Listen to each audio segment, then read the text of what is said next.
ನಮಸ್ಕಾರ ವೀಕ್ಷಕರೇ, ನಿಮಗೆಲ್ಲರಿಗೂ ನನ್ನ ಯೂಟ್ಯೂಬ್ ಚಾನಲ್ಗೆ ಸ್ವಾಗತ. ಪೂರ್ವಾಂಕ್ ಪರಿಧಿ ರೊಮ್ಯಾಂಟಿಕ್ ಪ್ರೇಮಕತೆ ಭಾಗ 37. ನಿಮಗೆ ಸರ್ಪ್ರೈಸ್ ಕೊಡಬೇಕು ಅಂತ ಹೇಳಿಲ್ವೇನೋ, ಮುಂದೆ ಮಾಡಬೇಕಾಗಿರೋ ಕೆಲಸವನ್ನು ಈಗಲೇ ಮಾಡೋಕೆ ಶುರು ಮಾಡಿದ್ದೀನಿ ಅಷ್ಟೇ ಎಂದು ತುಂಬ ಉತ್ಸಾಹದಿಂದಲೇ ಹೇಳುತ್ತಿದ್ದಳು ಸಂಗೀತ.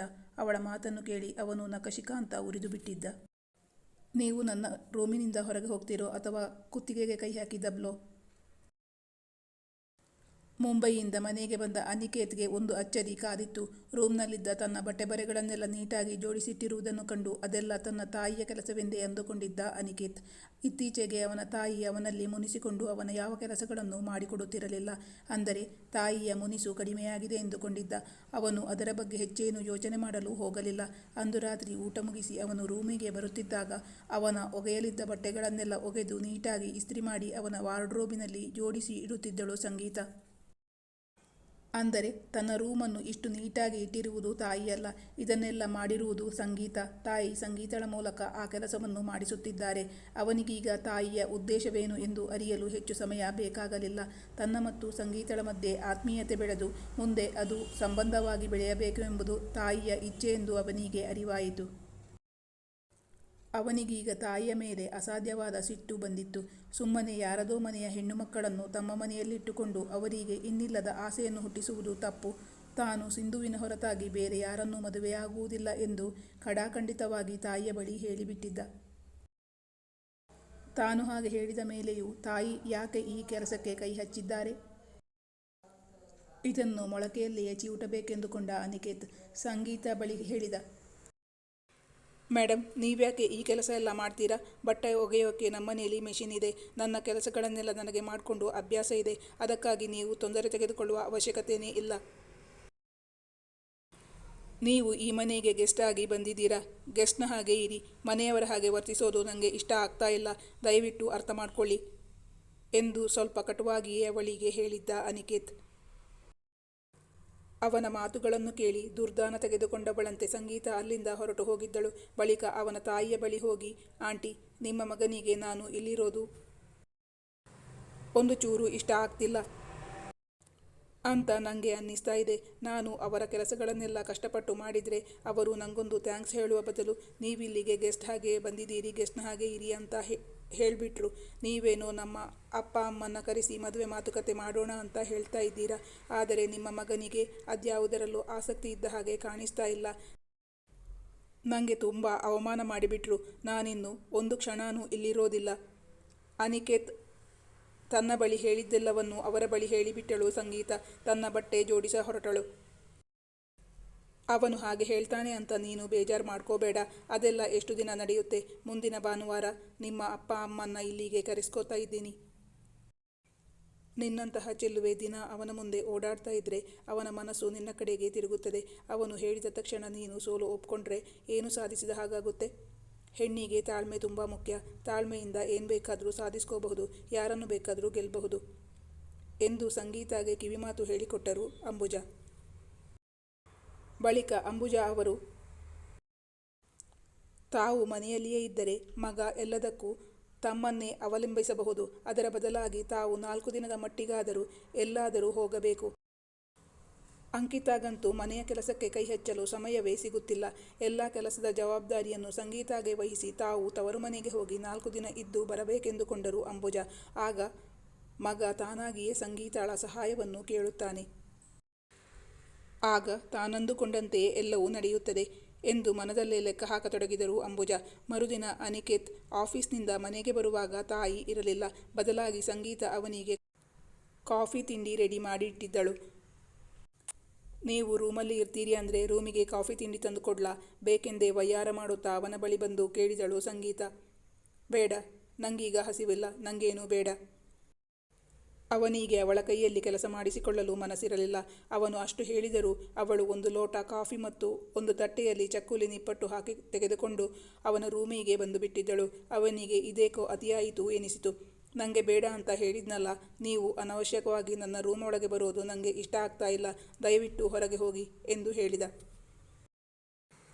ಅಂಕಿತಾ ತನ್ನ ರೂಮಿನ ಬಾಗಿಲು ಹಾಕಿಕೊಂಡಿದ್ದಳು. ಅವಳ ತನ್ನ ರೂಮ್ನಲ್ಲಿ ಕುಳಿತು ಓದಿಕೊಳ್ಳುತ್ತಿದ್ದಳು. ಅವಳಿಗಿದು ಗೊತ್ತಾಗಲಿಲ್ಲ. ನಿಮ್ಮ ತಾಯಿ ಮಾಡಿದರೆ ನೀವು ತಗೋತಾ ಇರಲಿಲ್ವಾ? ಅವರು ಮನೆಯಿಂದ ಹೊರಗೆ ಹೋಗಬೇಕಾದ್ರೆ ಮನೆಯ ಜವಾಬ್ದಾರಿ ಪೂರ್ತಿ ನನಗೆ ಕೊಟ್ಟು ಹೋಗಿದ್ದಾರೆ. ನಿಮಗೆ ಹೊತ್ತಿಗೆ ಸರಿಯಾಗಿ ಕಾಫಿ ತಿಂಡಿ ಊಟ ಕೊಡೋಕೆ ಹೇಳಿದ್ದಾರೆ. ಅವರು ಮನೆಗೆ ಬರುವವರೆಗೂ ನಿಮ್ಮ ಜವಾಬ್ದಾರಿಯನ್ನು ನನಗೆ ವಹಿಸಿ ಹೋಗಿದ್ದಾರೆ. ನಾನು ನನ್ನ ಕೆಲಸವನ್ನು ಚಾಚೂ ತಪ್ಪದೆ ಮಾಡಬೇಕು ಎಂದು ಹೇಳುತ್ತಾ ಕಾಫಿ ಲೋಟವನ್ನು ಅವನ ಮುಂದೆ ಹಿಡಿದಿದ್ದಳು ಸಂಗೀತ. ಅವನಿಗೆ ತುಂಬ ಸಿಟ್ಟು ಬಂದಿತ್ತು. ಕಾಫಿ ಲೋಟವನ್ನು ಅವಳ ಮೇಲೆ ಕುಕ್ಕಬೇಕು ಎನಿಸಿತು. ಒಂದು ಹೋಗಿ ಇನ್ನೊಂದು ಆಗಬಾರದಲ್ಲ, ಅದಕ್ಕಾಗಿ ಹಾಗೆ ಮಾಡಲು ಹೋಗಲಿಲ್ಲ. ಅವಳು ನಿಧಾನವಾಗಿ ತನ್ನ ಮೇಲೆ ಅಧಿಕಾರ ಚಲಾಯಿಸಲು ಹೊರಟಿದ್ದಾಳೆ ಎಂದು ಅರಿವಾಯಿತು ಅವನಿಗೆ. ಅದು ಯಾವತ್ತಿಗೂ ಸಾಧ್ಯ ಇಲ್ಲ. ನೀವು ಅಂಥ ಕನಸೆಲ್ಲ ಇಟ್ಕೋಬೇಡಿ. ನನಗೆ ನೀವು ಇಷ್ಟ ಆಗಿಲ್ಲ. ನಾನು ಯಾವತ್ತೂ ನಿಮ್ಮನ್ನು ಮದುವೆ ಆಗೋಕೆ ಸಾಧ್ಯವೂ ಇಲ್ಲ. ಆದಷ್ಟು ಸಹನೆ ತಂದುಕೊಂಡು ಉತ್ತರಿಸಿದ ಅನಿಕೇತ್. ಇದು ಕನಸಲ್ಲ, ನಿಜವಾಗಿಯೂ. ಮುಂದಿನ ಭಾನುವಾರ ನಮ್ಮಿಬ್ಬರ ಮದುವೆಯ ಮಾತುಕತೆ ನಡೆಯುತ್ತೆ. ಅದಕ್ಕಾಗಿ ಊರಿಂದ ನಮ್ಮ ಅಪ್ಪ ಅಮ್ಮ ಇಬ್ಬರು ಬರ್ತಾ ಇದ್ದಾರೆ. ಆಂಟಿ ನಿಮಗೆ ಸರ್ಪ್ರೈಸ್ ಕೊಡಬೇಕು ಅಂತ ಹೇಳಿಲ್ವೇನೋ. ಮುಂದೆ ಮಾಡಬೇಕಾಗಿರುವ ಕೆಲಸವನ್ನು ಈಗಲೇ ಮಾಡೋಕೆ ಶುರು ಮಾಡಿದ್ದೀನಿ ಅಷ್ಟೇ ಎಂದು ತುಂಬು ಉತ್ಸಾಹದಿಂದಲೇ ಹೇಳುತ್ತಿದ್ದಳು ಸಂಗೀತ. ಅವಳ ಮಾತನ್ನು ಕೇಳಿ ಅವನು ನಖಶಿಖಾಂತ ಉರಿದು ಬಿಟ್ಟಿದ್ದ. ಅವನಿಗಿನ್ನು ಸಹಿಸಲು ಸಾಧ್ಯವಾಗಲಿಲ್ಲ. ನೀವು ನನ್ನ ರೂಮ್ನಿಂದ ಹೊರಗೆ ಹೋಗ್ತೀರೋ ಅಥವಾ ಕುತ್ತಿಗೆಗೆ ಕೈ ಹಾಕಿ ಹೊರಗೆ ದಬ್ಲೋ? ನಾನು ನಿಮಗೆ ಹೇಳಿ ಏನೂ ಪ್ರಯೋಜನ ಇಲ್ಲ. ನಿಮ್ಮನ್ನು ಈ ಕೆಲಸಕ್ಕೆ ವಹಿಸಿದ್ದಾರಲ್ಲ ನಮ್ಮಮ್ಮ, ಅವರಿಗೆ ಬುದ್ಧಿ ಇಲ್ಲ. ಅವನು ತಾಳ್ಮೆ ಕಳೆದುಕೊಂಡು ಕಿರುಚಿಬಿಟ್ಟಿದ್ದ. ಅವನು ಕುತ್ತಿಗೆಗೆ ಕೈ ಹಾಕಿ ಹೊರಗೆ ದಬ್ಬಲೋ ಎಂದು ಹೇಳಿದ್ದು ಅವಳಿಗೆ ತೀರಾ ಅವಮಾನವಾಗಿ ಬಿಟ್ಟಿತು. ಸಂಗೀತ ಜೋರಾಗಿ ಅಳತೊಡಗಿದಳು. ಅಂಕಿತಾಳ ತಂದೆ ಇನ್ನೂ ಮನೆಗೆ ಬಂದಿರಲಿಲ್ಲ. ಸಂಗೀತಳ ಬಟ್ಟೆ ಬರೆಗಳು ಅವಳ ಬ್ಯಾಗ್ ಎಲ್ಲ ಅಂಕಿತಾಳ ರೂಮಲ್ಲಿತ್ತಲ್ಲ. ಅವಳು ಜೋರಾಗಿ ಅಳುತ್ತಾ, ಆಂಟಿ ನಮ್ಮ ಮನೆ ಸೊಸೆ ಮಾಡ್ತೀನಿ, ನಮ್ಮ ಮನೆಯಲ್ಲಿ ಬಂದು ಇರು ಅಂತ ನನ್ನ ಕರೆದ್ರು. ಅವರ ಮಗನ ಕೈಯಲ್ಲಿ ಈಗ ಅವಮಾನ ಮಾಡಿಸಿದ್ದಾರೆ. ನನಗೆ ತೀರಾ ಅವಮಾನವಾಗಿದೆ. ನಾನು ಈ ಮನೆಯಲ್ಲಿ ಇನ್ನು ಒಂದು ಕ್ಷಣನೂ ಇರೋಲ್ಲ. ನಾನೀಗಲೇ ಹೊರಟು ಹೋಗ್ತೀನಿ ಎಂದು ಹೇಳುತ್ತಾ ಅಂಕಿತಾಳ ರೂಮ್ ಬಳಿ ಬಂದಾಗ ಅವಳಿಗೆ ಮನೆಯಲ್ಲೇನೋ ಗಲಾಟೆ ಆಗಿದೆ ಎಂದು ಅರಿವಾಗಿತ್ತು. ಅವಳು ರೂಮ್ನ ಬಾಗಿಲು ತೆರೆದಿದ್ದಳು. ಅಷ್ಟರಲ್ಲಿ ಅಂಕಿತಾಳ ತಂದೆ ಕೂಡ ಬಂದಿದ್ದರು. ಅಂಕು, ಏನಾಯ್ತಮ್ಮ? ಸಂಗೀತ ಯಾಕೆ ಅಷ್ಟು ಅಪ್ಸೆಟ್ ಆಗಿದ್ದಾಳೆ? ಯಾಕೆ ಅಷ್ಟೊಂದು ಅಳ್ತಾ ಇದ್ದಾಳೆ? ಅವಳಿಗೆ ಯಾರಿಂದ ಅವಮಾನ ಆಗಿರೋದು ಎಂದು ಮಗಳನ್ನು ವಿಚಾರಿಸಿದರು. ನನಗೂ ಗೊತ್ತಿಲ್ಲಪ್ಪ. ನಾನು ಮೇಲೆ ನನ್ನ ರೂಮ್ನಲ್ಲಿ ಬಾಗಿಲು ಹಾಕ್ಕೊಂಡು ಓದ್ತಾ ಇದ್ದೆ. ಕೆಳಗೆ ಇಲ್ಲಿ ಏನಾಯಿತು ಅಂತ ನನಗೆ ಗೊತ್ತಿಲ್ಲ. ನಾನು ಈಗ ತಾನೇ ಕೆಳಗೆ ಬರ್ತಾ ಇದ್ದೀನಿ ಅಷ್ಟೇ. ಬಹುಶಃ ಅಣ್ಣನಿಗೂ ಇವರಿಗೂ ಏನೂ ನಡೆದಿರಬಹುದು ಎಂದು ಉತ್ತರಿಸಿದಳು ಅಂಕಿತಾ. ನೋಡಿ ಅಂಕಲ್, ನೀವು ಮತ್ತು ಆಂಟಿ ನನ್ನನ್ನು ಕರೆದಿರುವುದಕ್ಕೆ ನಾನು ನಿಮ್ಮ ಮನೆಗೆ ಬಂದಿರೋದು. ನಿಮ್ಮ ಮಗ ನನಗೆ ತುಂಬ ಅವಮಾನ ಮಾಡಿದ್ದಾರೆ. ನಾನು ಈಗಲೇ ನಮ್ಮ ಮನೆಗೆ ಹೊರಟು ಹೋಗ್ತಾ ಇದ್ದೀನಿ.